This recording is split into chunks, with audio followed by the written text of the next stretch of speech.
What is up, everybody? Welcome back. Let's see here. We are on level 2, lesson 2. Again, the significance of that level 2, guys, for those that didn't know, or if you haven't gone back and watched the previous ones, the first 16 episodes are level 1. It's pretty much just a very basic introduction.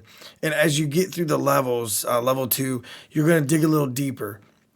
And I don't want to, scare anybody or confuse anybody. When I say dig a little deeper, it's your focus. So this isn't telling you by the time that we're done with this 48 lesson course that you're going to be, get some sort of certificate, but it's just saying in this, the complete discipleship lesson, essentially what it is it's giving you all the things that are in the Bible that help us become a disciple, getting our hearts right, the right way to do things. So anyway, let me get started. Again, my name is Gabriel. I'm the founder of GeoMel John 330 Ministries.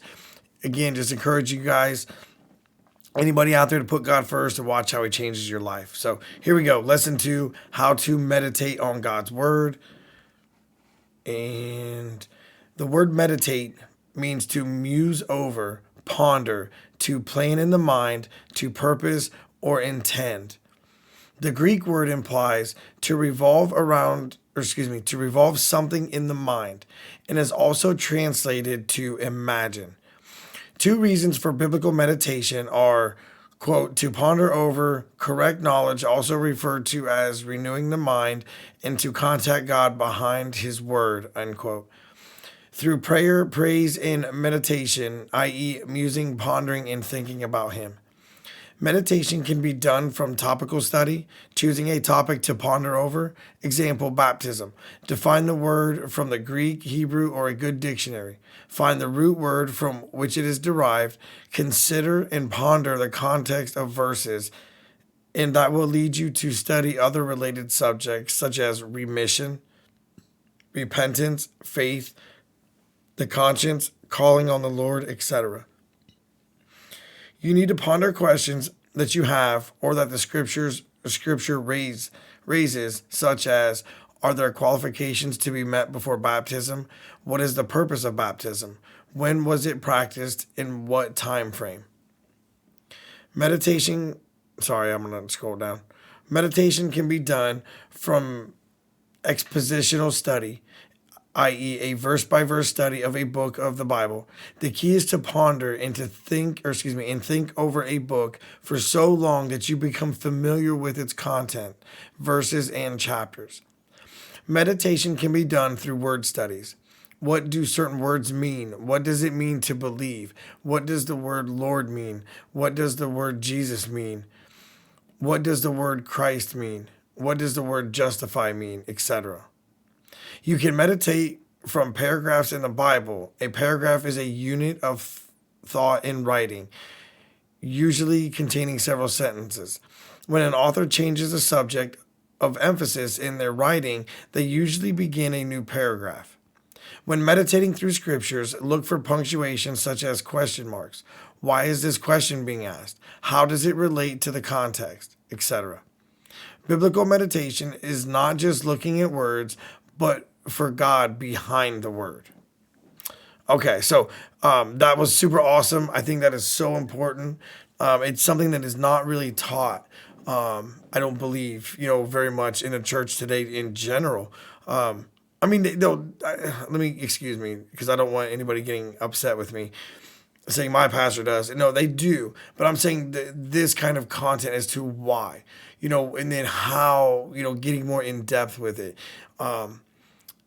So again, this isn't a knock on the church. I think this is more of if we're getting new people into the churches that aren't used to having new people into the church, that needs to be something that should be put in place. Many churches have it. I know when I went to MLC in Newark, they had a starting point class, and I thought it was super awesome because it really helped me learn what I needed to do, what were the next steps. Again, it gave you a starting point. So That's what I was talking about. That, a lot of churches, aren't prepared for that kind of stuff. So it leaves people wondering, like, what does it mean to meditate? Like, am I supposed to sit, with my legs crossed and my fingers touching, or what am I supposed to do here? So, but also, like, I thought it was huge. I took a class I didn't go to seminary, but it was an online class that I took just because I was curious. And it was on the exegesis of the Bible, and it was from the Christian Leadership Institute. Again, I have no affiliation with them. It's just who I used, for that class.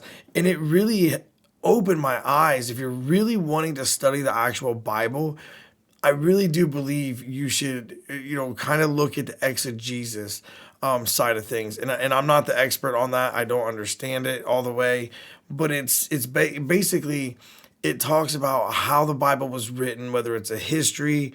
Like Jesus used parables. So obviously he doesn't mean to cut your hand off or gouge your eye out before you go if it's causing you to sin. It's a that's how strong the feeling you should have. So it's a more of a metaphor, not a metaphor, but anyway, it's a point in telling a story. So again, I learned more about reading the Bible in different, like with different lenses, I guess, but it's still the same scripture, not a jaded lens.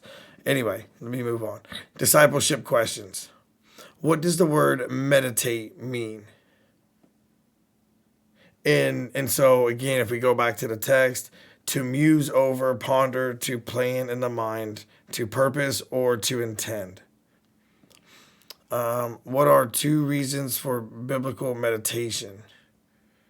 So the two reasons, again, going back to the text, the two reasons for biblical meditation are to ponder over correct knowledge, also referred to as renewing the mind, and to contact God behind his word through prayer, praise, and meditation. So we're focusing on him, in one aspect of, biblical meditation. What is a topical study? Sorry, I'm going to scroll down. Hopefully I'm not making anybody seasick, but we'll go back here to these, where the answers are so everybody can see them. What is a topical study? Choosing a topic from the Bible to study and think upon. What is an expositional study of the scriptures? A verse by verse study of a book of the Bible. And then it says, read Luke 6:46. What do you think the word Lord means? So let me flip in my Bible here to Luke 6:46. Sorry, almost there. Why do you call me Lord, Lord, and do not do what I say?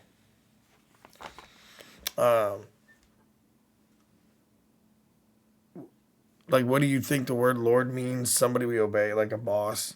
Yeah, like that's what he's saying in that, why do you call me Lord, Lord? Oh my gosh, I just lost it. Sorry. 46, where'd you go? Oh, why do you call me Lord, Lord, and do not do what I say? So again, it's like calling him a boss or, someone we obey versus a relationship. So that's more like a religion versus a relationship. That's just my opinion. Read Matthew 1:21. What do you think the word Jesus means? So Matthew 1:21. She will give birth to a son, and you are to give him the name Jesus, because he will save his people from their sins. And then my little thing C, it says Jesus is the Greek form of Joshua, which means the Lord saves. So again, number 7. Oh wait, 23. Wait, what? I'm sorry, Matthew 1:21. Oh my goodness. What do you think the word Jesus means? Savior that saves from others from their sins. Read Luke 23:1-2. What do you think the word Christ means? So Luke 23.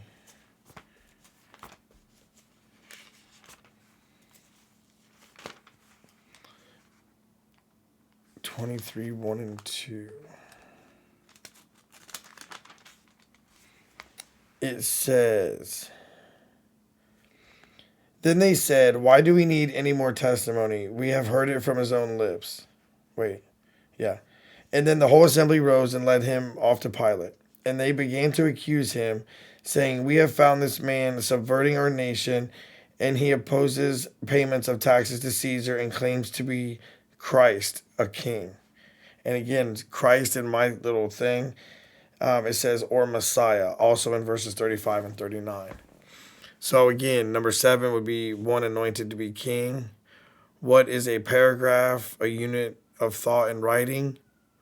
Biblical meditation is not just looking at words, but for contacting God behind his word. I think that's a little confusing, but it's not just looking at the words, but for contacting God behind it. I think it's but for finding the meaning. And I just heard this not too long ago, and it's so simple yet so profound. What is the text saying without saying it in the words? And so for the longest time when I was reading my Bible, I'm reading it more, when I first started, I read it as a story, like from start to finish, which is horrible. If you're new, don't read that like that. Don't start at Genesis. I would start at John, or if you want to feel accomplished, start at the epistles, the short ones. And that way, you read it and you're like, man, that's, I feel accomplished. So, but it's for finding the hidden meaning. What is the text saying without, or what's it saying not in words?